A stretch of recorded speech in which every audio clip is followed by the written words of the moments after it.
If Wikipedia has fallen, what's the future of free information for people on the internet? Co-founder of Wikipedia, Larry Sanger's here. I'm James. This is Zero Hour.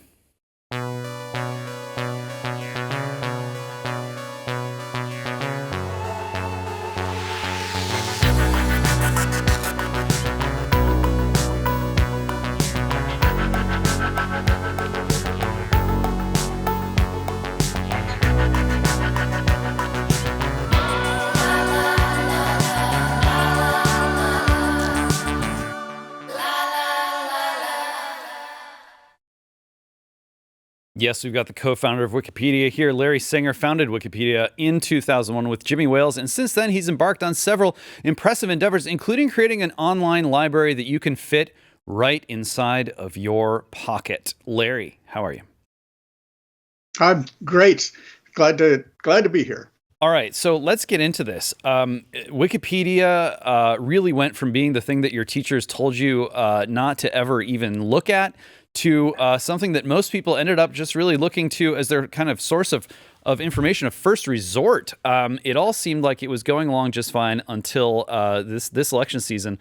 Americans got a taste of the fact that the folks at the top of the totem pole had much different ideas about information than the regular, ordinary American citizen used to freedom of speech and of information. Infamously now, at this point, Catherine Maher, who's now a former CEO of Wikipedia, turned out to be one of these folks who said, misinformation is a national crisis. We need to care more about beliefs than about truth. Truth isn't necessarily the goal of information journalism. Was that shocking to you? Did you see all of this coming? And do you feel like now we have an opportunity to make things right? Yeah, her actually saying it was the shocking thing. I mean, what we would have said, 10 years ago is, of course, that's how Wikipedia's managers and chief participants, how they think. But nobody actually comes out and says it, and actually says that they place the agenda, the establishment talking points ahead of the truth. I guess I do have to say it's shocking, but it was the honesty of the thing, which really indicates that it's much worse than we realized. The fact that she was able to be so honest. Obviously, she thought she was talking within a relatively small group and didn't know that her words were going to be broadcast to an international audience after a few years.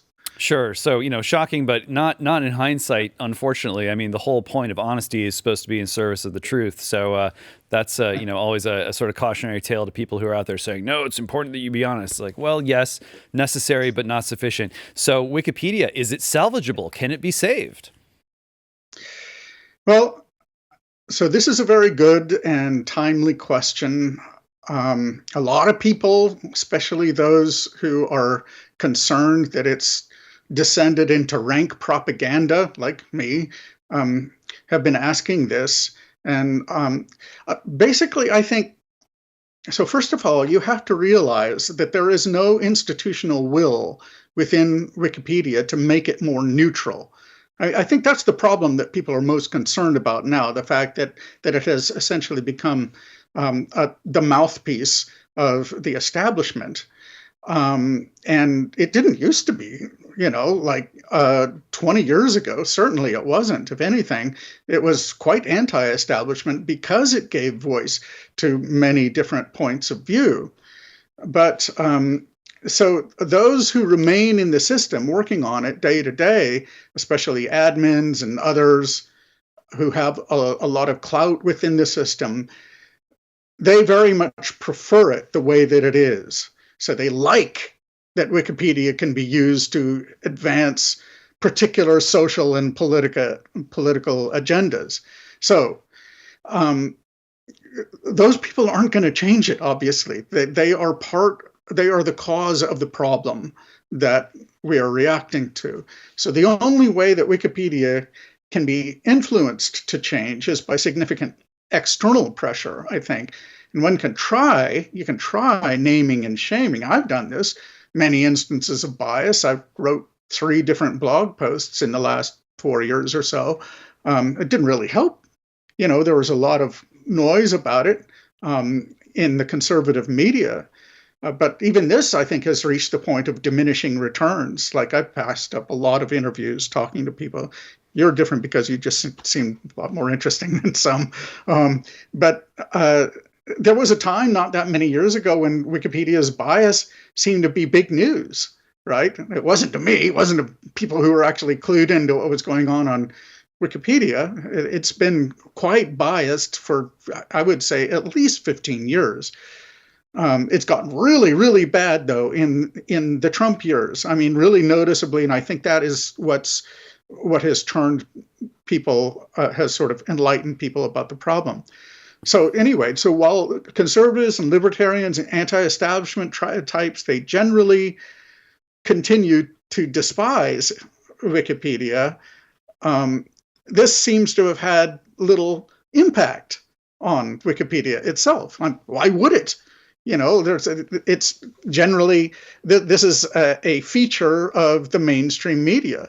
They're not going to change. And Wikipedia now is essentially a summary of what the mainstream media thinks, at least when it comes to, current events, politics, social issues, and so forth. Yeah, it's crazy. So, and then watching these fights among different Wikipedia editors, you think that if the lunatics were finally allowed to take over the asylum, they'd come to some sort of agreement about how to run the place. But it's never that simple. You mentioned the word neutrality, and I want to talk about that a little bit. sure. This is a question that affects something like Wikipedia or the internet at large, or even just kind of the whole of society. Especially in a country like ours where freedom of speech is a thing, still a thing. Yeah. It's easy to identify, just real quick, it's easy to identify what isn't neutral, but it's a lot harder to figure out what neutrality is. How do you know it when you see it? Okay, that's a great question. But I just wanted to add something, Yeah, a little sure. something to the previous question. So I just think that squirreling away at a lot of little details, making incremental changes is still a good idea if you're really motivated to do it. And there's some people who do that, and I support it. So I don't want to discourage people from doing that if they really feel moved, because it's important. I have people talking to me all the time, like, "Can you help me fix my article?" Erin Elizabeth, for example, most recently. And they need help. So if you want to help, that's important. And it's even been suggested that I organize a mass crowd of conservatives and libertarians to descend en masse and on Wikipedia. But anyway, I don't know if that's ever going to happen. All right. So how do you recognize neutrality? That's the question. So generally speaking, on the rule of thumb is, if there is a debated question, right, that that there is disagreement on, especially in politics or religion, anything that will be noticeable, especially, then it should not be possible for for people on either side of the debate to recognize whether they are taking their side or the other side. So essentially, and this is important to add, this becomes evident only if you actually know a lot about the topic. So sometimes the only people who are really qualified to tell whether a treatment of a topic is neutral are the people who know a lot about the topic, because then the actual range of views needs to be fully understood. And sometimes it's only the experts who really have that sort of background knowledge. But that's the rule of thumb. You basically, to put it very briefly, you can't tell whose side is being taken on any of the controversial issues that are mentioned. Yeah, it's interesting for me because so much of this is about trust. And intelligence, it gets you some of the way. If you're a blithering idiot, people can usually tell pretty quickly and go, maybe I'm going to not trust this guy. But there's a lot of headroom, and you can get really intelligent, and you can be very well educated, well credentialed, have that kind of social proof of like, well, they went to these colleges and this is their resume, and they're on all these different boards of all these corporations. They must be someone we can trust. And what we've learned, especially over the past several years, is in fact, no. These are some of the people who you can trust least when it comes to how they consider your relationship with information, and what it is that you, as a citizen of a free country, are entitled to engage in and participate in and access. So the intelligence there, the expertise, that's good. That's a part of it. It's been a little weird to see, the initial criticism of Wikipedia, which is you can't trust ordinary people to tell you the truth about what's going on because they might not, they Right. might just be too dumb to do it. And then we say, Right. okay, well then let's give Wikipedia to the experts and let's see how they do. And then the experts say, well, you really shouldn't trust us to give you the truth because there's some other values that are actually more important than truth. And so we're going to put those first. And so it's like, okay, well, if we can't trust the people and we can't trust the elites, then who can we trust? And I think the answer is that kind of trust can only emerge over time through experience. It's got to be a relationship. You can't figure out whether or not you should trust someone after meeting them for 10 seconds unless they're super untrustworthy. And, maybe they're even trustworthy, but they're just so creepy you don't want anything to do with them. But even so, it takes time to build a real relationship, whether it's over the internet or whether it's in person, where over time, judging someone by their behaviors, sort of comes out in the wash. And eventually, you make these kinds of decisions over a period of time based on your discernment, based on what the other person's putting out there.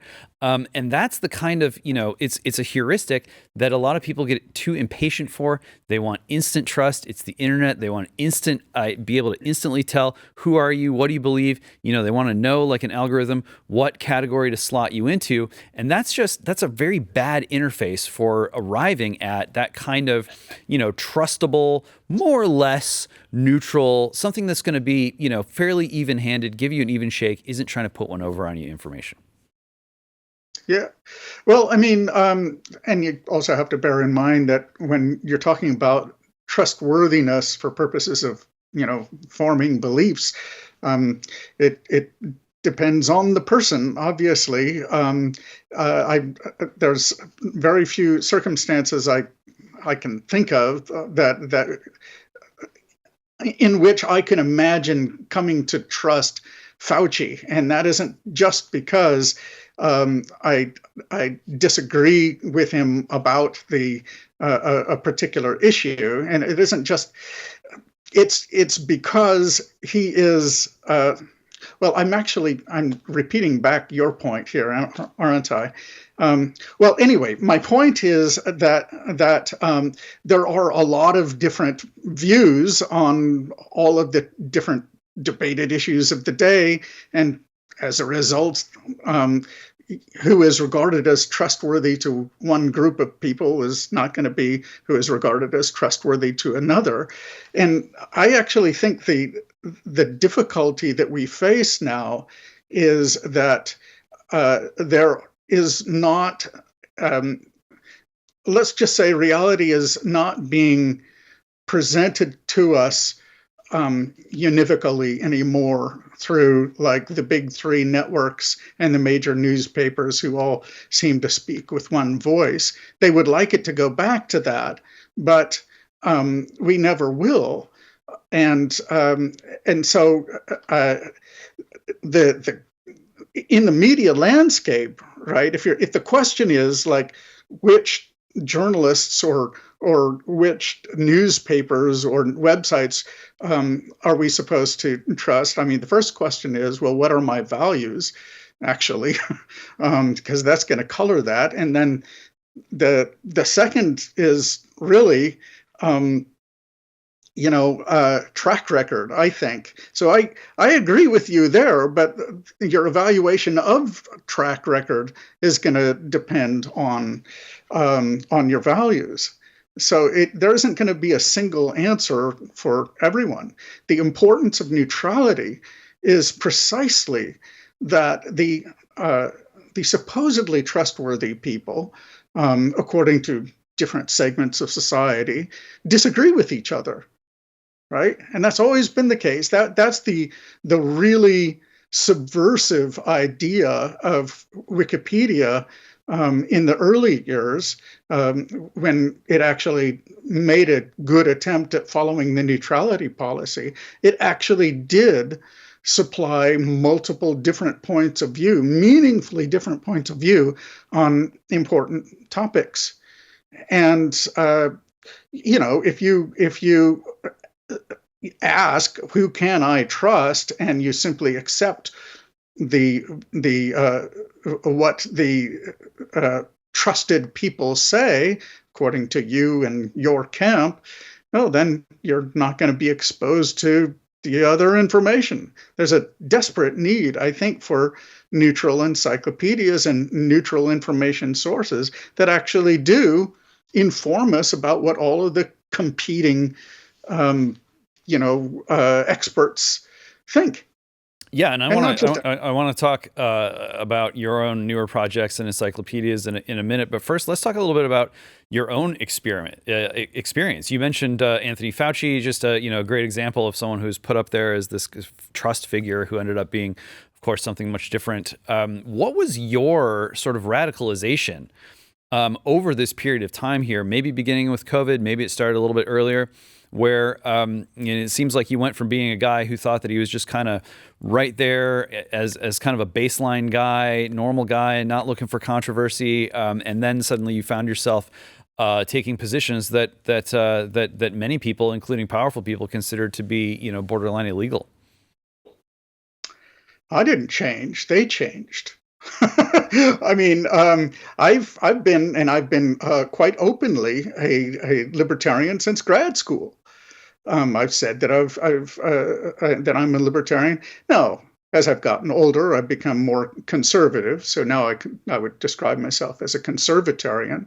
So the sorts of things that I believe now are very similar to the sorts of things that I believed 20 years ago. Now, if there is a difference, it isn't that I've changed my beliefs and become more radical. It's that I have decided to become more open about my beliefs, mostly because everybody else is now, including, well, frankly, what really changed it, I think, for a lot of people, and that includes me, is the decision of the big news networks and newspapers to start reporting their opinions as fact, and to get into opinion journalism, as it's sometimes called, as opposed to hard news. And when that happened, the tone of discussion in online, in the world in general, I think changed. I think it's their fault. But I will say this, because I can't deny the following. In 2019, I was talking to a guy who became a good friend, about the Epstein case. And he just showed me all kinds of other examples of the Nexium case, and then Jimmy Savile, and Mark, what is it, Benoit Dubois? I can't remember. Somebody it's a long list, yeah. It's a long list of basically pedophile rings, and I didn't know that before. Now, I will tell you this: I didn't change my values or my views on such things at all. In fact, I reported basically graphic representations of child rape on Wikipedia, and especially Wikimedia Commons, Wow. to the FBI back in 2010. It didn't do any good. They didn't follow up. It's still there. Yeah, that did change my views insofar as I felt now it's important to speak out about this, especially in this context. Well, you know, we're being roundly attacked. They're not hiding their disdain at all anymore. And it, from my point of view, it felt like simply speaking about such things as a moral imperative. And that has emboldened me to say things that I have believed for many years, like let's get rid of the Fed. But a lot of people believe that. Hmm. Seems like more than ever now. I agree, and I hope they do. Yeah. Okay. So let's talk a little bit about encyclopedias. Back in the day, not a big topic of conversation. Many people bored by the encyclopedia, but many people took it for granted as just a part. Every house has one. I've still got a copy of the '86 Encyclopedia Britannica. All lined up there, and it's almost like an alien technology at this point, sitting there. We've got this kind of preference cascade coming out of the Trump win, probably right after the assassination attempt is when it started. A lot of guys in Silicon Valley, others, stepping forward and saying, I might not be your kind of average conservative person. I might not have voted Republican all my life, but I'm a kind of a libertarian, conservatarian kind of person.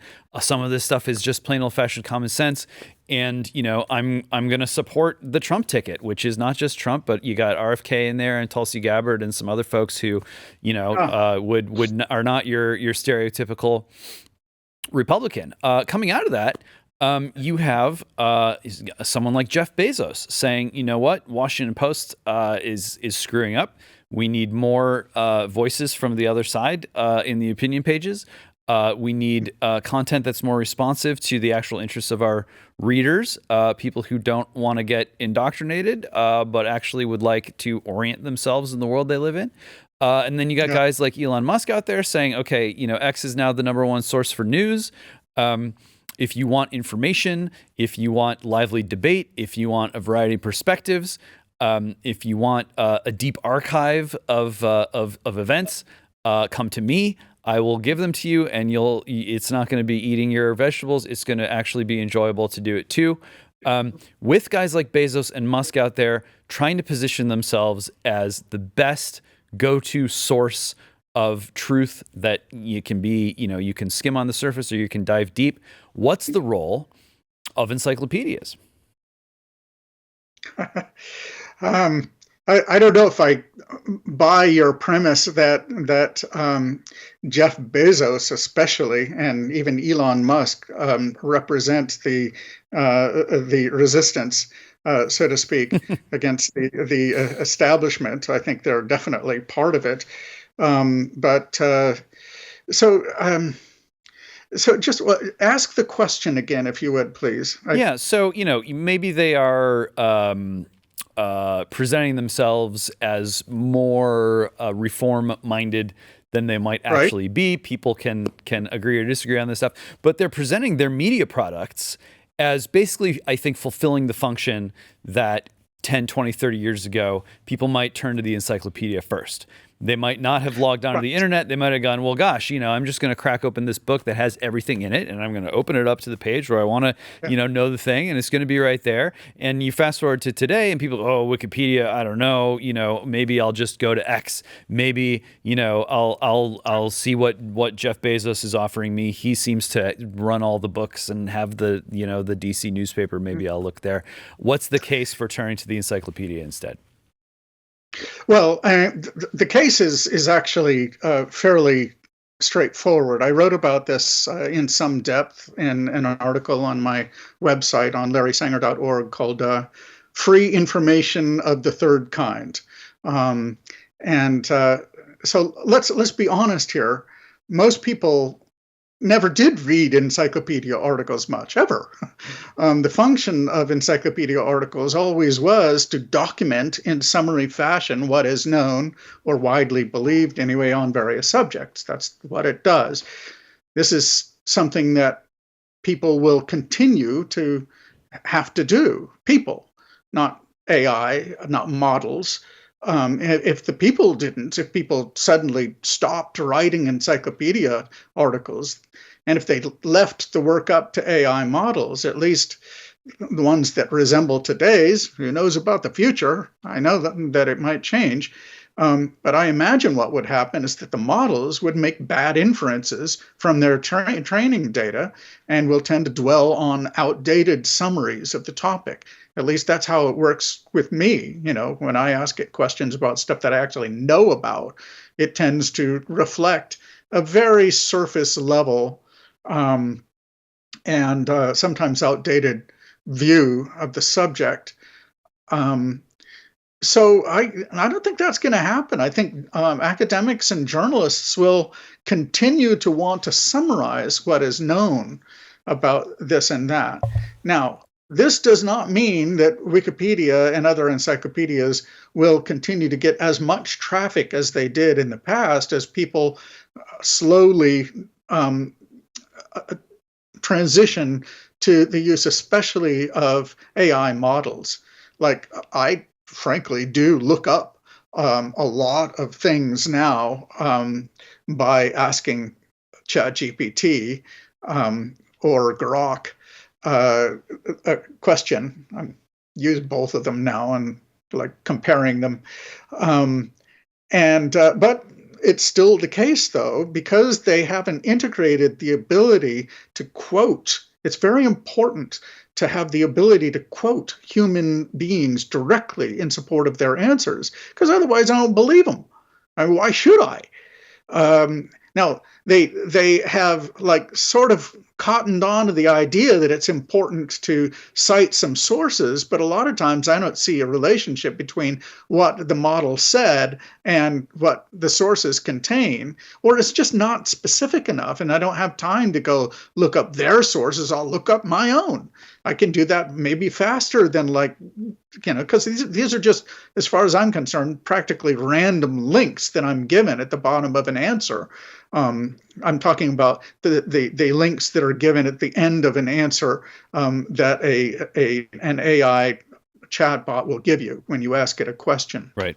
So, I think the people will stop using Wikipedia a lot more, and they will start using AI chatbots to answer encyclopedic type or reference questions.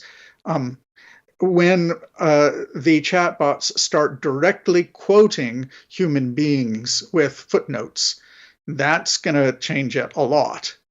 That's what really needs to exist. And in fact, I would love it if the world. Listen, I'm talking to the philanthropists now. If you want the world to have a free encyclopedia lookup service that will actually quote encyclopedia articles in support of specific answers, we want to build that. That's what we want to work on.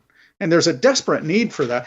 And of course, it's going to exist. I mean, it's just an obvious feature. If it doesn't exist because there's a resistance, and I can actually give some reasons, I think, why the establishment might not want that to exist. They like having a black box where they can just like feed information into people's heads, unfiltered by other human beings.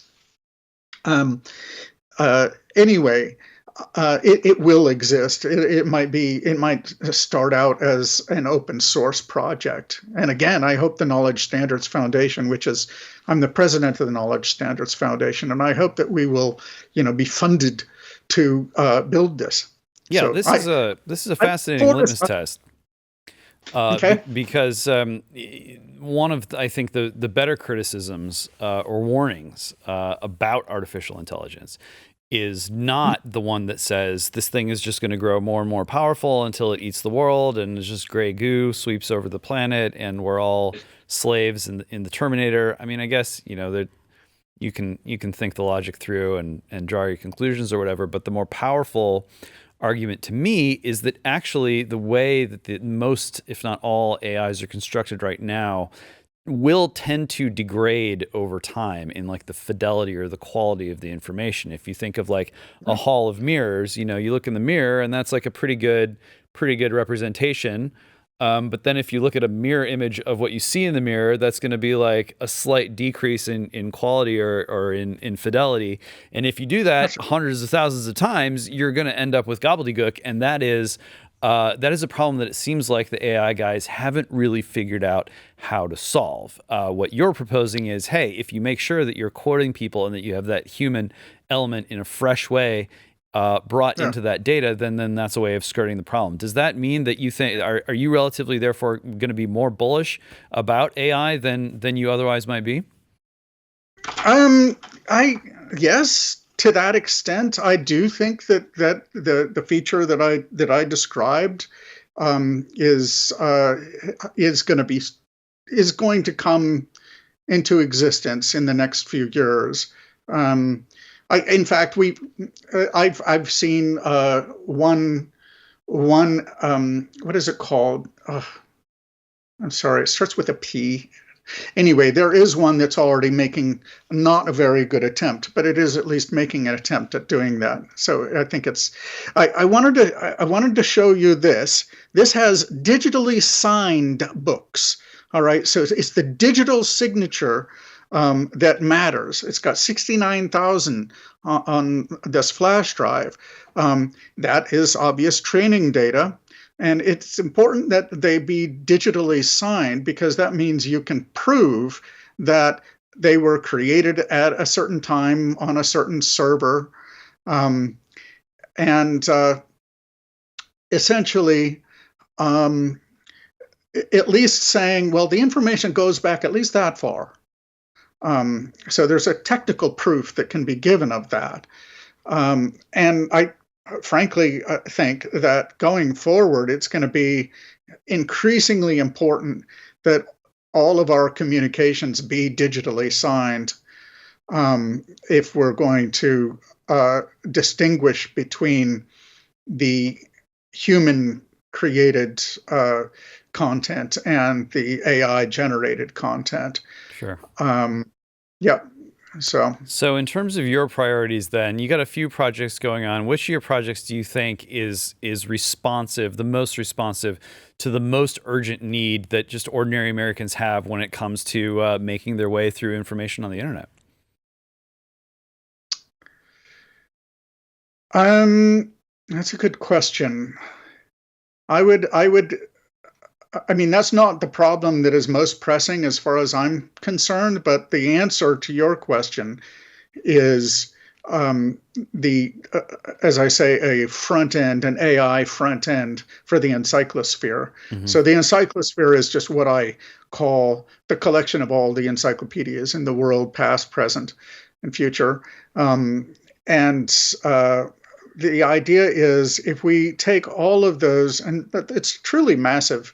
We've collected already over 60 of them, indexed them, and it's possible to search through them all at encyclosearch.org, and you can read the articles on encycloreader.org. Well, you can read on both sides, both sites.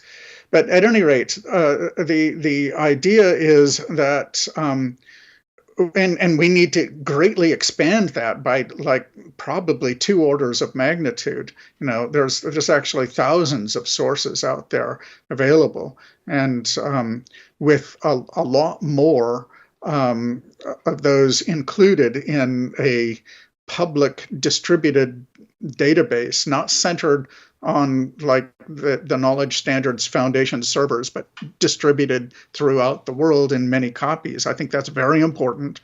But that is going to support the ability for ordinary people who don't want to like sift through all that information to to get quick answers from an AI chatbot. The way I see it working, very simply, briefly, you type in a question as you ordinarily would to a chatbot, and then the AI decides what queries to make of something like EncycloSearch. EncycloSearch compiles a list of likely articles where the answer would be, and compiles a list of answers from those articles. And if it looks like one of them actually contains an answer to the question, it quotes the article or the articles. Um, and then you can go from there. If it doesn't have any particular answer, as is often the case, because people ask very interesting, specialized questions all the time that aren't easily answered by encyclopedia articles. Well, then it'll just default to its usual operations. But I think such a thing would go a long, long way toward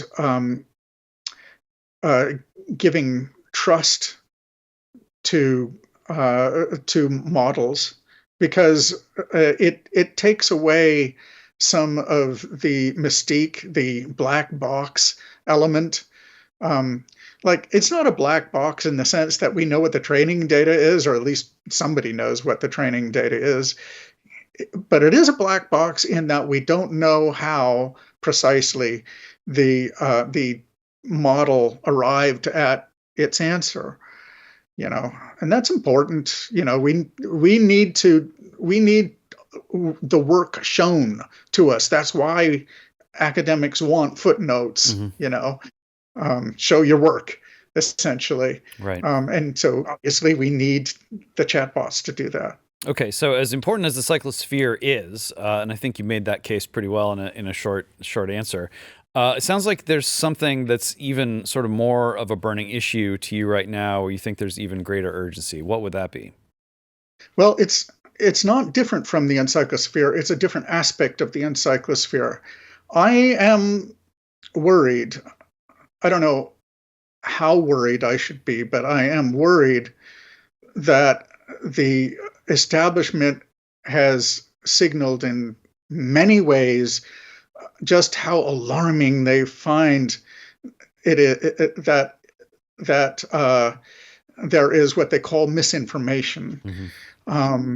And look, a lot of the people who rule us today really prefer the Chinese system to the American system. That's just a fact. And the Chinese are very willing to make it very hard for their citizens to view certain books. What I think needs to exist is, and for that matter, encyclopedia articles. You can't look at Wikipedia in China. And I don't know what's gonna happen in the next 10 or 20 years, but it could cause a totalitarian crackdown that will be even worse than the one that we saw in 2020 and 2021, right? And you're concerned about this in spite of the fact that a lot of people right now in that kind of libertarian world are doing a victory dance because Trump's in and he's brought Silicon Valley with him, and they're thinking, no, the misinformation thing that's going to be done now. We're going to do something else. Who knows what's going to happen? We can't know what the future is just because Trump won. That doesn't prove anything. So so what I think needs to exist, and this was, look, let's put it this way: freedom of speech is extremely important, right? And what that means is ultimately freedom of thought and freedom of communication. All right, the free ability to transmit information and to receive information. The reason why it is such a big problem today is that the means of communication have been centralized, and so it's possible for Elon Musk and others to turn down the dial on people that he doesn't like, right? And I say Musk because he does it too, right? The others do as well. It's kind of the nature of the beast, isn't it? Exactly. So what needs to exist is All right. So there's freedom of to bear arms, right, or the right to bear arms. Hmm. How is that really guaranteed in the United States? It's guaranteed by the fact that so many people have guns. It isn't guaranteed by the Supreme Court. Yeah. I mean, it is for now, Its use. but the thing that really, really makes it hard for them to take it away is a lot of people have guns. Hmm. All right. So if you want to make sure that the books that are on this is a copy of Project Gutenberg. You can look it up, Project Gutenberg. Um, if you want to make sure that all of those books remain available to a lot of people, then make a zillion copies of these things or of the books that are on them. And similarly, I think there needs to be copies of the Internet Archive, right? And at least the stuff that's free on Internet Archive. Did you know? I asked the CTO myself because I'm able to ask him things like this. I think anyone can really. He's a good guy. Anyway, how many mirrors of the entire Internet Archive are there? And he said one. The Yeah. other one's in Egypt. Yeah. That's what he said. Yeah. In Egypt. And that's it. Well, But this was an absolutely wild twist to that whole election period, was when the Internet Archive just went down and there was almost no explanation. It took days for a statement to come out. It's kind of back, but not really like it was before. I think even the URLs changed. There's a .is and now it's a .ph. What the heck's going on? Yeah, I think that there are some powerful people, and I don't think these are just random, college leftists with computers. I think it's I actually have a suspicion that it is establishment players, and if they wanted to take it down, they could for sure, and it's certainly sending a warning that they can. So I just think that's a signal that lit a fire underneath me, that we need to actually make a backup copy, actually multiple backup copies of Internet Archive. At the very least, what we need to do is I'm going to have to throw your listeners a little bit of jargon here. Sure. OCR. Optical character recognition. So that's when you take the picture of a text, picture of some text, and you convert it into the actual text. So they need to take the PDFs of all of those books and make high quality OCR of all of them. Now they've done that. The ones that have been added to the database recently, very recently, like the last couple of years, OCR has gotten so much better in the last couple of years. But so we basically need to go back and do the same thing with the relatively inferior OCR, and basically make text copies of all of those books. Now, the reason that I think that's important is if you do that, then according to calculations that I have made and information that's been given to me from various sources, I think that you could fit all of the public domain books that are in Project Gutenberg onto a 3 to 4 terabyte drive. I've got one right here. I'm looking at it right now, and that's very doable. There's 16 more terabytes there, and there's 22 usable terabytes over there. Yeah, they're everywhere. Yeah, and that's just in my room, and I'm a little unusual, I suppose. I have more than most, but nevertheless, a lot of people have got 3 or 4 terabytes, and it actually doesn't cost that much anymore. You can throw in a new hard drive, and basically, so this is what needs to happen. We need to fund a project. I don't even care. It doesn't have to be the Knowledge Standards Foundation, but it has to be done, right? We need to make a collection of the text, like the Project Gutenberg text, but a collection of the text of all of those books and as many encyclopedias and other media as possible, right? But at least the books, and get them in many copies and actually sell them. We'd be happy to build the thing and to sell the drives, but it's going to take a while, probably take I imagine a couple of years to at least. It depends on how many people we have working on it, really, and how quickly and easily it can be automated. I've worked on that a bit, and a friend of mine is working on it as well. But yeah, I'm thinking it's going to take probably a couple of years, but it will be well worth it. And in the end, the dream is you would be able to buy a hard drive that might have like 4 terabytes, and it doesn't have 70,000 books. It's got 1.6 million books. And it really does have everything that was published before 1928. Or that's actually not true. There's still stuff missing from Internet Archive, but whatever. Do you think that there were things on the Internet Archive that were taken away when that site went down, and now that it's up, those things are gone?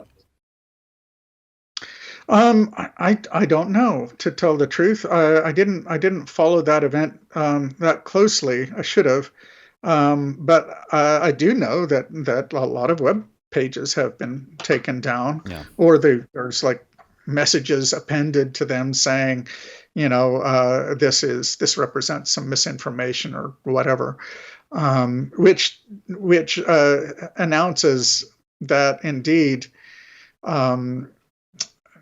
I don't know how much we can trust the information that's there, which is the sad thing is there is not a Wayback Machine for the Wayback Machine. Right. Right. Well, I think what you're doing is all very much to the good. I've come at this issue from a slightly different angle. My most recent book, Human Forever, is published onto the Bitcoin blockchain and available for purchase in Bitcoin. And I wonder if you've paid attention to that side of things, where you do have, it's not an immortal ledger, but it is pretty immutable. If you want to break Bitcoin, you really need a tremendous amount of compute in order to just start chipping away at it. Not very efficient. I wonder if you think that that's part of the solution here, or at least one viable path to helping preserve the integrity of information in a trustable way, not just in the short term, but far into the future as well. Small amounts of information can be put on Bitcoin, on such chains. Large amounts of information. Nobody has ever done that before. So if somebody builds, the more content-oriented projects tend not to be built on Bitcoin, but Ethereum and maybe some others. And even those, they don't actually have the information itself on chain. They have pointers to it, to IPFS, or maybe somewhere else. It's typically IPFS, which is it's like BitTorrent. So if you're familiar with BitTorrent, it's still in use. It isn't just a way to pirate music from like the early 2000s. It's still a technically viable and actually very important tool that people can and should still use. And in fact, IPFS is essentially built on top of it. And IPFS, the actual data itself, that's not a blockchain. It's just blockchainified. There are pointers to it. The problem also with blockchains, Bitcoin isn't the best example of the following problem, but any of those that actually store a lot of data on chain, they tend to be relatively small data sets, and they probably only live on one or a few websites anyway.